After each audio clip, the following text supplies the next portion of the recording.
So executive order thing, um, JFK thing. He's just, he's so into it, and I don't know why he's into it. He loves being part of history things. He's obsessed with history, but I don't know what's in this stuff. Nobody does. But let's play number three and watch for the little Bobby Kennedy Jr. reference at the end. Of order, ordering the declassification of files relating to the assassinations of President John F. Kennedy, Senator Robert F. Kennedy, and the Reverend Dr. Martin Luther King Jr. That's a big one, huh?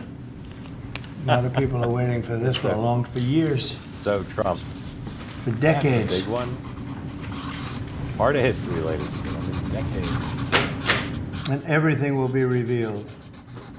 It's like a reality show. Now watch this. Watch when he holds the thing. Watch him hold the thing up like it's like a show and Give tell. that to RFK Jr. Yes, sir. Okay.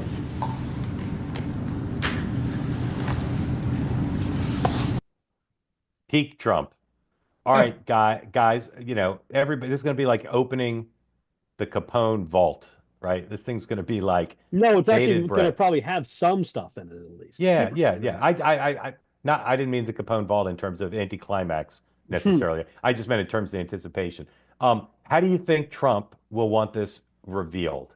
Will he do an event or will it just get posted online? What do you think? Ooh. Right? I think this screams the New York Post.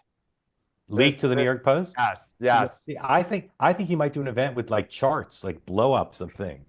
Back and to the left, back. Yeah, and exactly. Exactly. I don't know. Mark, what do you think? I Just don't put know, online? but what I do know, without betraying confidence, is that Trump staff says it's going to be at least 14 days because they want to meet with CIA and look at the stuff to see what there is. And that's his press staff. So there is stuff in there still. In 2021, I wrote about this for Politico a few times. Then at NBC in 2022. I was going to write about it in 2023, but it didn't work out.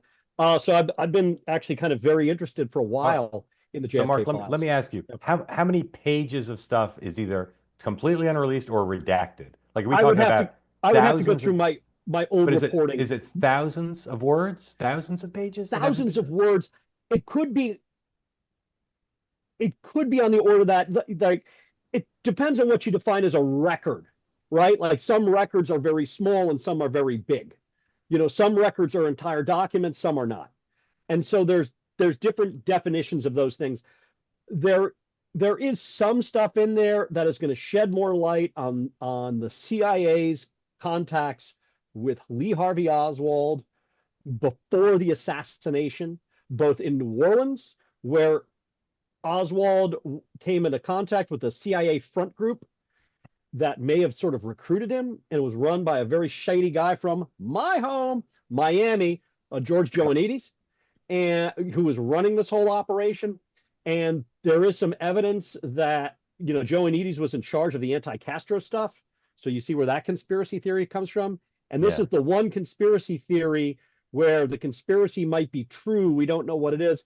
The experts I've spoken to who are not insane generally agree or believe that if there was CIA involvement with criminal knowledge or knowledge that Lee Harvey Oswald was going to assassinate JFK, that they were rogue agents, but don't underestimate that there could have been involved.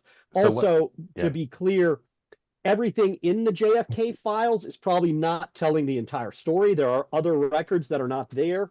In 1992, the JFK Records Act was passed as a result of the movie by Oliver Stone.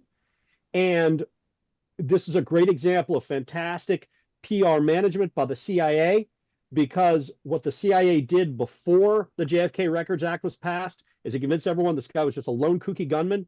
After the Records Act was passed, over time, we discovered just how much the CIA was involved in suppressing information and misleading Congress. Sorry to sound like I got a tinfoil hat, but some really shady shit happened there. Well, go ahead, Matt.